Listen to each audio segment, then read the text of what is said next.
ne cherche pas à recevoir la rédemption par la grâce, mais quand je prie, si je confesse de tout mon cœur, et quand ils cherchent à le faire par eux-mêmes, c'est difficile. Alors que la réponse est simple. Alors, le concept que nous avons, ce n'est pas comprendre que, on ne peut pas comprendre, pardon, que les eaux sont tassées les unes sur les autres. Mais Dieu dit que cela est possible.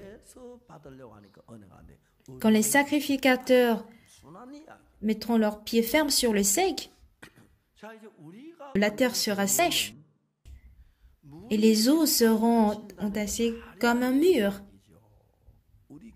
Et si vous passez en fait au milieu du Jourdain, nous allons tous mourir. Si on passe par le Jourdain, ce n'est pas compréhensible. De nos jours, ceux qui mènent la vie spirituelle, ils établissent leurs propres standards et regardent les réalités se basant sur leurs standards. Donc très souvent, ce qu'ils regardent est différent de ce qu'ils ressentent. Qu'est-ce que Dieu, lui, il dit? Il a envoyé Jésus-Christ. Et avant qu'il ne vienne, depuis Genèse, il a promis qu'il enverrait Jésus. Et quand Jésus serait là, qu'en serait-il de nous? Nous n'avons qu'à croire en Jésus comme Dieu. Malheureusement, le mauvais esprit travaille et fonctionne en nous.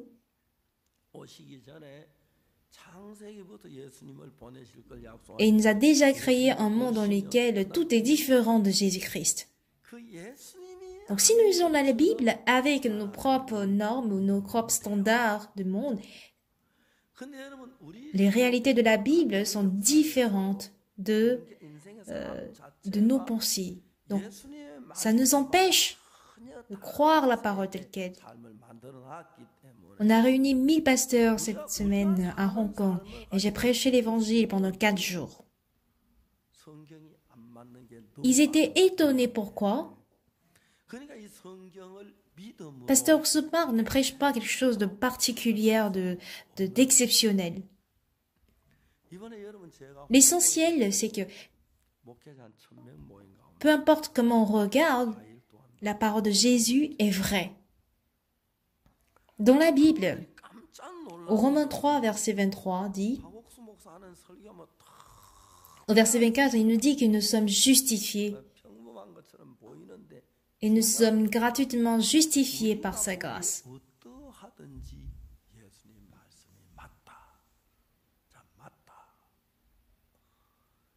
Ce n'est ni parce que nous avons observé la loi, que nous avons été zèles, on a veillé, on a jeûné, ou parce qu'on est confessé.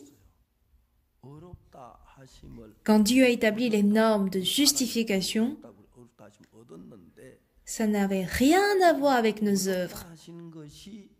En regardant que Jésus-Christ, il nous dit que nous sommes justes. Comprenez-vous? Quand Dieu nous a donné la loi, si nous observons bien la loi, nous irons au ciel. Mais dans la Bible, il n'y avait même personne qui n'a pu observer la loi. Du coup, personne ne peut aller au ciel. Du coup, Dieu a changé la loi. Comment a-t-il changé la loi? Si vous regardez un match de football, ils sont au nombre de 11, n'est-ce pas? Oui, 11. Même si vous jouez très bien tout seul, ça ne marche pas. Il faudrait que les 11 courent bien. Et s'ils marquent un but, ils gagnent. Voici comment marche le match de football. Si moi seul je joue très bien, même si je joue excellemment bien, si les autres ne m'aident pas, je ne peux pas le faire. Et qu'en est-il pour entrer au royaume de Dieu? Par exemple, aux Jeux olympiques, on a le marathon, on a la natation, on a la course, etc. Tous les Coréens, par exemple, ne peuvent pas courir tous pour avoir la médaille d'or. ils envoient juste un représentant, un athlète qui représente la Corée du Sud, qui court pour obtenir la médaille d'or. Et s'il obtient le premier rang de la natation, il obtient la médaille d'or. Donc tout dépend de ce que l'athlète fait. Pas que tous les Coréens doivent tous bien courir. Est-ce correct? Alors moi, je ne peux pas parcourir toute la distance de marathon. Je ne peux que ramper. Si mon représentant a obtenu la médaille d'or, ça me revient aussi. Est-ce correct? Moi, mon pied peut être cassé et que je puisse être hospitalisé, mais si mon représentant a remporté la médaille d'or, je reçois cette médaille d'or aussi. Donc c'est cette même loi que Dieu a choisie. Qui est notre représentant, notre athlète? Jésus-Christ. Comprenez-vous? Ce Jésus-Christ, selon les lois et les normes de Dieu, a couru et a tout fait. Comprenez? Et s'il le fait, il le fait parfaitement, remporte le premier prix et il a eu la médaille d'or. Que nous soyons boiteux ou pas, à la manière dont cette médaille d'or remportée devient pour tous les Coréens, c'est ce que Dieu a fait en vue de nous sauver. Donc, il ne s'intéresse pas du tout à ce que l'homme fait comme bien. Alors, qui est-ce qu'on entraîne au marathon? On n'entraîne que l'athlète.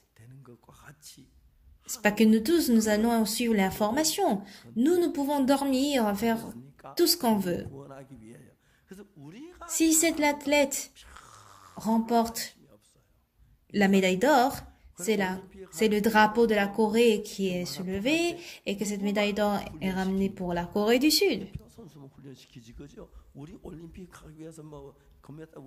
Celui qui peut servir Dieu à 100% n'est que son Fils Jésus-Christ. Personne au monde ne peut le faire. Est-ce correct?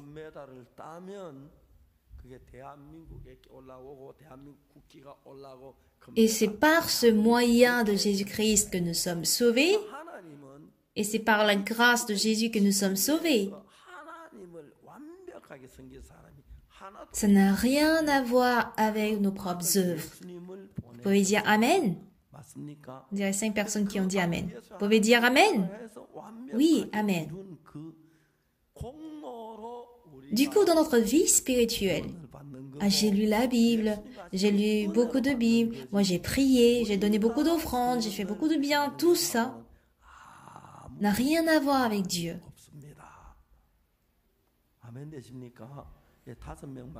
Je savais que ça n'avait rien à voir avec Dieu. Ça, c'est une mauvaise vie spirituelle. Dieu nous a gratuitement justifiés par sa grâce, par le moyen de la rédemption qui est en Jésus-Christ. Et il a tout fait de sorte que tout soit parfait par Jésus, comprenez-vous?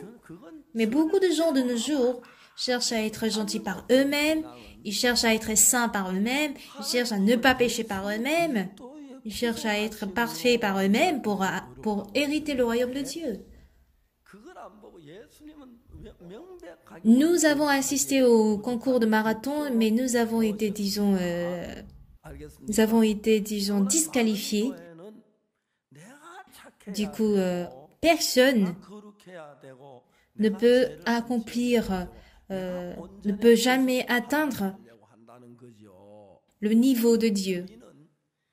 Voilà pourquoi Dieu nous a envoyé Jésus-Christ. J'ai rencontré autant de pasteurs dans ce monde. Et plusieurs pasteurs vivent avec ce concept. Je dois bien faire, je dois être fidèle, je dois jeûner, je dois bien veiller pour être sauvé. Mais la Bible dit complètement le contraire. Elle dit par grâce et non par moi. Chose que Jésus a faite, je l'accepte comme mienne. Amen. Le bien de Jésus devient le mien. La mort de Jésus à la croix devient la mienne. Du coup, par la grâce de Jésus-Christ, je suis justifié. Donc, si la vie spirituelle est difficile, il n'y a personne qui pouvait être parfait, qui pouvait être juste. Du coup, Dieu a décidé d'envoyer Jésus-Christ. Il nous a donné le prix de Jésus-Christ à nous. Amen. Donc, peu importe le nombre de fois que nous péchons, peu importe nos actes qui nous amènent en enfer, étant donné que chose que Jésus a faite m'a été offerte, peu importe nos péchés, nous sommes justes. Est-ce correct? Vous comprenez? Que je vole, je suis juste. Que je commets l'adultère, je suis juste. Pourquoi? Que je vole ou je commets le meurtre, l'adultère, ça a été transmis à Jésus-Christ. Et la question est de savoir, qu'est-ce que Jésus a fait? Quel bien Jésus a accompli? Un jour, j'étais allé aux États-Unis. J'ai pris en fait la classe économique en Corée. La classe économique en avion. Quand Dieu m'a créé, en fait, heureusement, il m'a donné une taille courte. Je suis née juste après la guerre, un peu avant la guerre. Donc, je mangeais tout ce que je pouvais. Je manquais de nutriments, du coup, j'ai pas pu grandir. Mon fils, il est plus grand que moi parce qu'il mangeait mieux. Mes petits-fils disent qu'ils vont grandir jusqu'à 1m90.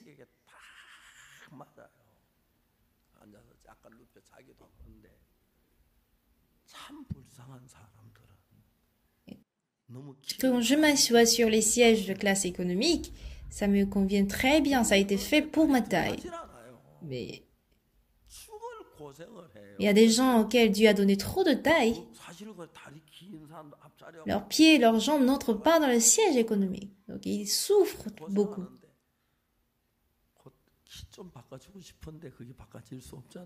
Et les gens qui sont de grande taille, ils souffrent beaucoup quand ils s'assoient sur le siège économique. J'ai envie de lui échanger ma taille, mais c'est pas possible. Donc, c'est bien quand je prends l'avion. Et un frère qui a pris le même avion que moi, il dit avoir pris la classe des affaires. La classe première, il a dit, ah voici, je suis dans la classe première. J'ai dit, ok, bon voyage. Moi, je suis dans la classe économique et juste un peu avant le départ, il vient vers moi pour dire, pasteur, allez-y en classe première. Il voulait changer sa place avec la mienne. Il dit non, ça va, la classe économique, ça me va, donc vas-y, rejoins ta place. Il a dit, pasteur, pensez-vous que c'est pour moi que j'ai payé ce billet? C'est pour vous.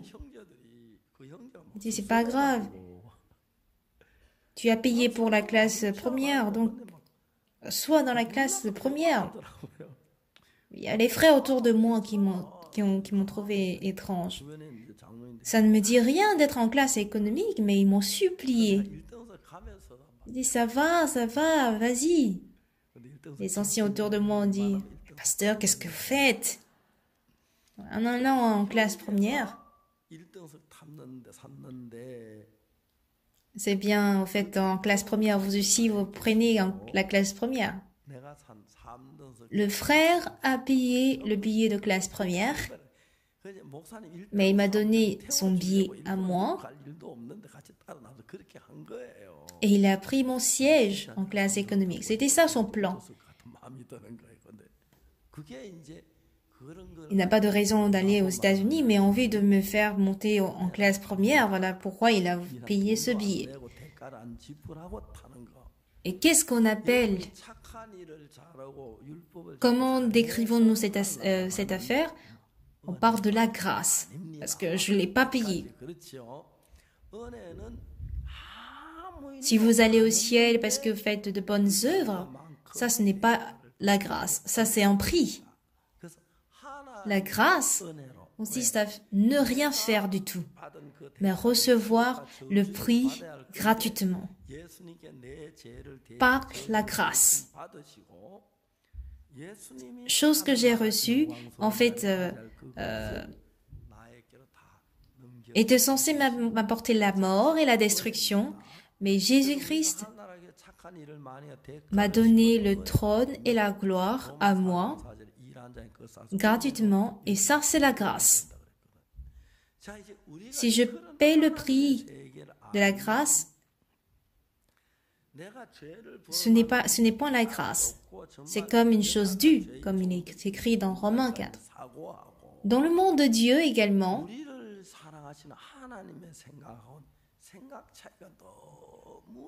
la réflexion de l'homme, qui est en fait très étroite, et la pensée de Dieu sont deux choses très différentes. Du coup, personne parmi nous peut avoir la même pensée que Dieu. Comprenez-vous? Donc, il faut que nous abandonnions notre pensée, et parce que nous avons déjà péché, et comme châtiment de ce péché, nous sommes censés aller en enfer. Et ce péché qui est censé m'amener en enfer a été retombé sur Jésus-Christ. Et quand Jésus-Christ a emporté en fait mes péchés, c'est un peu comme j'ai changé mon billet avec ce frère. Jésus, il a pris la croix, il a souffert, il a porté notre châtiment. Et nous, en échange, nous avons reçu la gloire, le trône de Dieu. Et ceci est appelé la grâce de Dieu, comprenez-vous? Du coup, nous n'avons pas besoin de faire le bien, de commettre du bien. Il est bien clair que nous sommes censés périr, mais en échange avec Jésus, comme si je allais en classe première et que le frère a pris la classe d'économie, Dieu nous a sauvés de la même manière. Si je paie moi-même le prix, on ne peut pas appeler ça grâce. Mais c'est justement parce que je n'ai pas payé de prix que c'est la grâce. Alors Josué devait aller à Canaan, mais par nous-mêmes, nous n'avons pas la force pour chasser les Cananéens.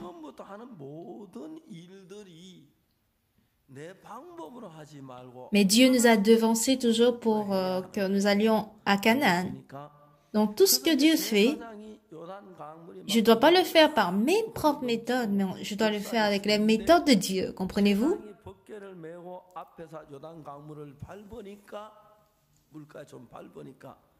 Et on voit que les eaux du Jourdain étaient vraiment très fortes. Mais quand les sacrificateurs ont mis leurs pieds sur le bord de l'eau, est-ce que vous avez vu le film Les 10 commandements?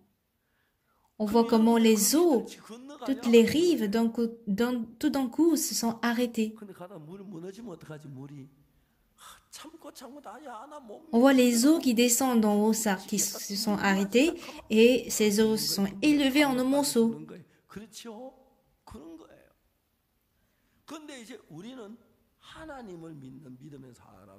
Et si jamais les sacrificateurs disent qu'ils ont mal aux pieds et qu'ils lâchent, ils tombent tous dans l'eau et ils meurent. Nous, les hommes de foi, à nos yeux, dire que les eaux se sont élevées en un monceau, ça n'a rien à... Ce n'est pas compréhensible. C'est incompréhensible. On sait que si jamais l'eau tombe sur nous, on meurt. Mais si Dieu dit, traverse le fleuve, on traverse. C'est ça, croire en Dieu. Comme l'ancien parc vient de témoigner, les anciens doivent savoir que la vie spirituelle est facile. Pourquoi la vie spirituelle est facile? Jésus-Christ a pris tout dans notre place, c'est facile. Pourquoi c'est difficile? C'est parce qu'on cherche toujours à faire ce que Jésus-Christ est censé faire. Voilà pourquoi c'est difficile. Si notre vie spirituelle ne marche pas, c'est pas parce que c'est difficile, c'est parce que c'est facile. Ceux qui vont en enfer, ils ne vont pas en enfer parce qu'ils ont commis autant de péchés. C'est parce qu'ils sont très gentils qu'ils vont en enfer. Ça, c'est une histoire très importante. Vous comprenez? Chez pasteur, vous comprenez? Les pasteurs qui viennent de l'étranger, vous comprenez? Oui, c'est parce que nous sommes très gentils que nous cherchons à traiter avec notre bien. Et avec notre bien, nous ne pouvons pas atteindre la justice de Dieu. Du coup, avec notre mal, qui ne peut pas, on donne, on l'échange avec la justice de Jésus. À la manière dont j'ai échangé mon billet avec celui du frère, tandis que j'ai payé un billet de classe économique, j'ai pu prendre la classe première. Prenez aussi la classe première. On en crée un lien, un lit pour vous. Vous aurez même une grande couverture.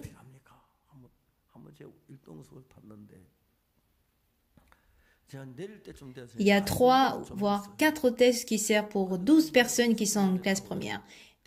Tout d'un coup, donc oui, elles viennent pour vous demander qu'avez-vous besoin? De quoi avez-vous besoin?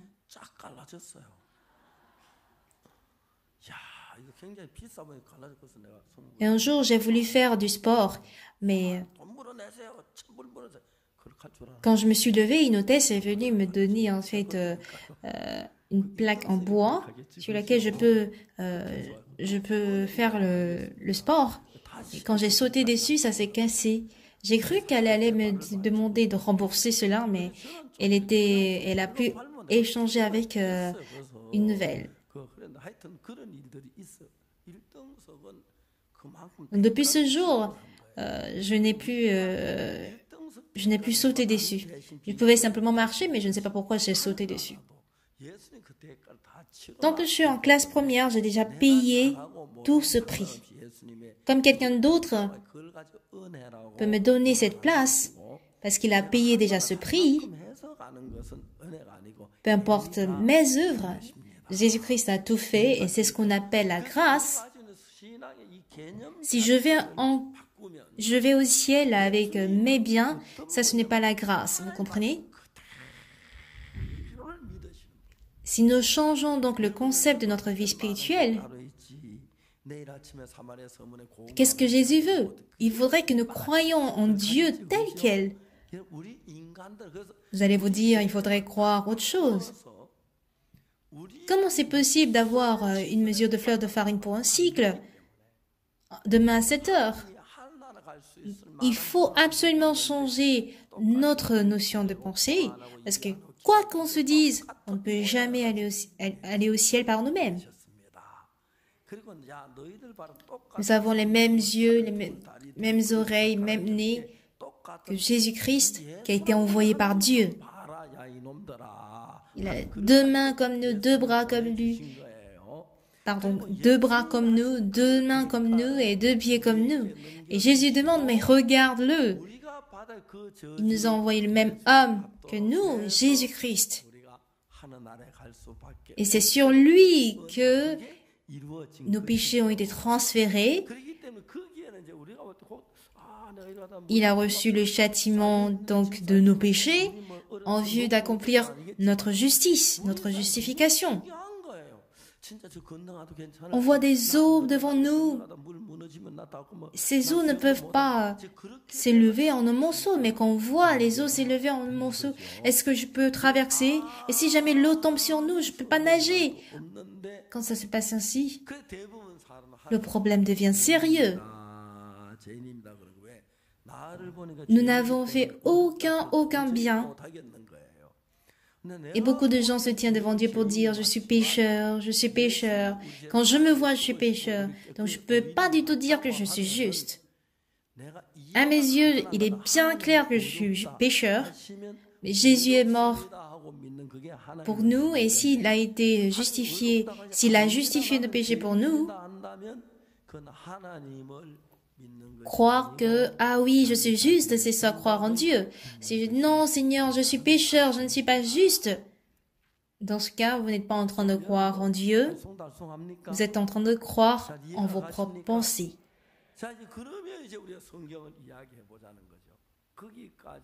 Est-ce que vous le comprenez bien? Donc, il faudrait que nous traitons la Bible avec cet aspect-là. Dieu me dit que je suis juste maintenant. La Bible dit que je suis juste. Romains 3, 24.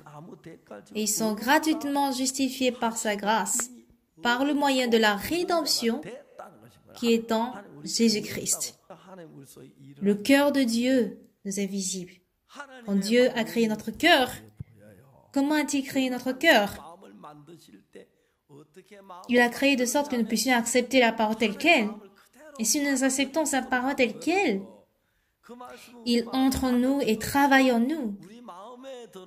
Et la paix, la grâce ne peuvent que abonder dans notre cœur.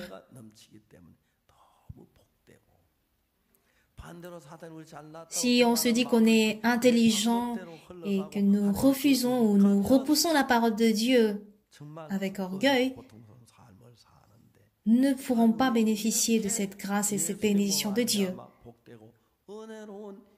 Dieu nous a ouvert la voie de bénédiction. Voilà pourquoi nous puissions louer avec son nom. Nous allons prier ensemble.